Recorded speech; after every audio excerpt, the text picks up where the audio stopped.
Je m'appelle Thierry Thibault, je suis musicien tubiste, compositeur. J'ai un papa qui était clarinettiste amateur et j'étais le fils aîné de trois enfants et à chacun il a proposé sa clarinette. Et j'ai jamais fait beaucoup de colère à l'encontre de mes parents, mais très clairement la clarinette c'était pas mon instrument.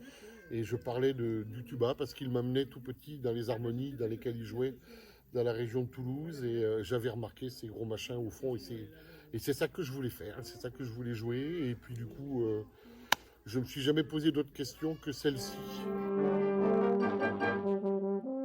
J'ai eu cette chance d'étudier en Angleterre avec Fletcher et l'Angleterre c'est le pays roi du brass band et j'ai découvert ça là-bas. Alors il semble que cet ensemble soit une continuité d'un des groupes que j'avais pu lancer il y a de cela bien des années, qui était un ensemble de cuivre et qui a évolué au fil des années en brass band, véritable brass band. Et donc je crois que c'est un lien fort et surtout gratifiant pour moi. J'ai la chance de connaître Jean et Émeric depuis de nombreuses années, Émeric en particulier, puisqu'il a été élève avec moi pendant 7, 8, 10 ans avant d'entrer au Conservatoire de Paris. Et donc je suis ravi d'avoir eu cette commande du brass band de Haute-Bretagne. Alors la pièce écrite s'appelle Craony. C'est un hommage à ce qui se passe en ce moment dans l'est de l'Europe, en Ukraine, et puis au sens un peu plus large de toutes ces attaques sur les droits de l'homme, sur les communautés, sur le fait d'imaginer qu'on puisse appartenir, un peuple puisse appartenir à un autre, alors que finalement l'homme est libre et doit le rester.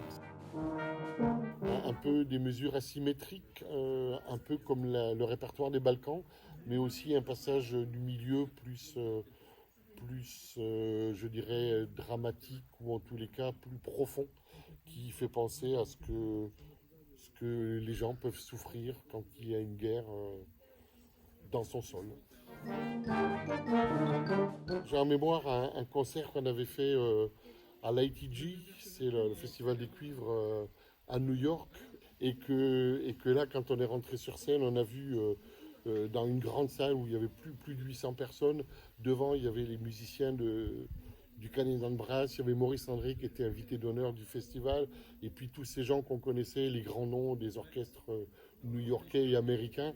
Et là, ça nous a fait un petit gloup comme ça.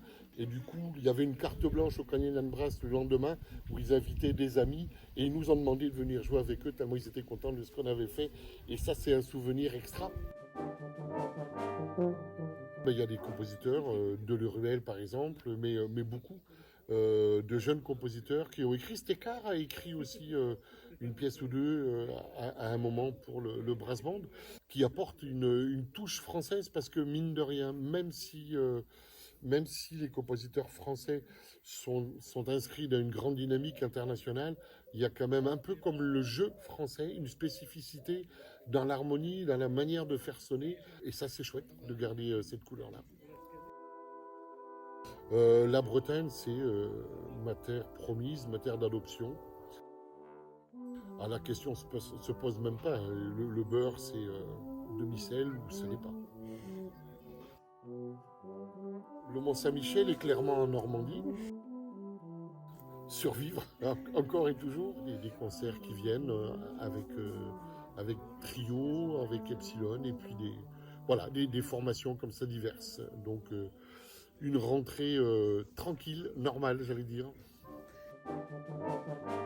C'est un instrument qui attire l'œil et l'oreille, et donc c'est un chouette instrument si on veut s'y lancer. Il n'y a pas de limite l'instrument, et que la limite c'est soi-même, en fonction de chacun et chacune.